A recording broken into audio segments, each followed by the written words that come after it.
Hello everyone. In this video we're going to work on our middle passive forms. So we're going to try writing them out from memory and translating them. And so it's vitally important that we all thoroughly learn all of these middle passive forms. I'm going to use the verb peitho, peso, persuade, and in the middle it has the meaning obey. I'm going to do three tenses: present, imperfect, and future. And then three moods: indicative, imperative, and infinitive. Notice that in the future these forms will be middle only, but in the present and the imperfect I'm going to give both translations, middle and passive. So I'll start with the present. I take the present stem, peith, and I'm just going to add the middle endings to it. So first singular, peithomai, I obey or I am being persuaded. Peithe or peithe, you obey or you are being persuaded. Peithetai, he is obeying or he is being persuaded. Peithometha, we are obeying or we are being persuaded. Peithesthe, you are obeying or you are being persuaded. And peithontai, they are obeying or they are being persuaded. So notice that in the middle it has the meaning obey, in the passive it means to be persuaded. And when we move to the imperative, the second singular would be peithu, which would translate obey or be persuaded. Third singular, peithesto, let him or her obey, let him or her be persuaded. Peitheste, obey or be persuaded.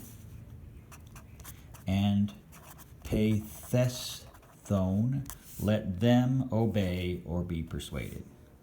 And then if we move to the infinitive, of course there's going to be just one form of the infinitive. We don't have different persons and numbers. We take the present stem and add the infinitive ending to it, and we get to obey or to be persuaded. Okay, now you should do the imperfect next when you're writing them out, because with the imperfect you use the same stem as the present. You just add an augment to that present stem. And then you're going to use the secondary, the past tense endings that we've learned for the middle passive. So first singular, epeithomein, I was obeying or I was being persuaded. Second singular, epeithu, you were obeying or you were being persuaded. Epeitheta, he was obeying or he was being persuaded.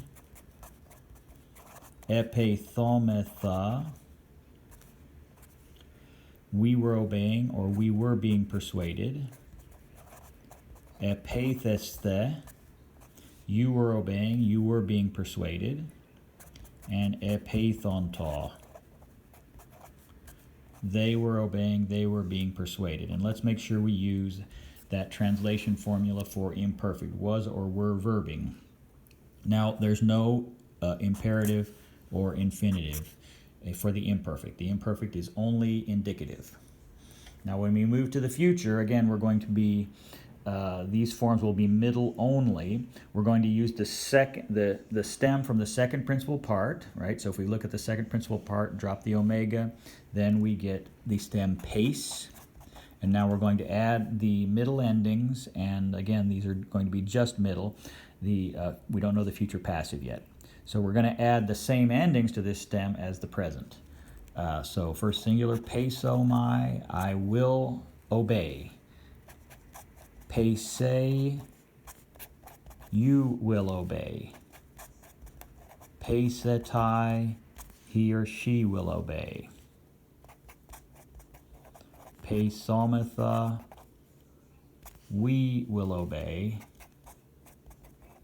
Peisesthe, you will obey. And peisontai, they will obey. So notice I'm only using the meaning obey here because it's just the middle here in the future based on the second principal part. There's no imperative in the future, but there will be a future infinitive.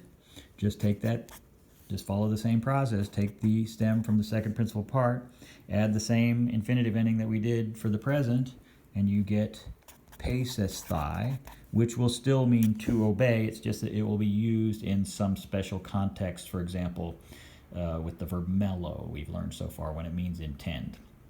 Okay, so that's it. That's all the forms of the middle passive that we've learned so far. Work on writing those out when you have a few minutes and using the right translations. Bye for now.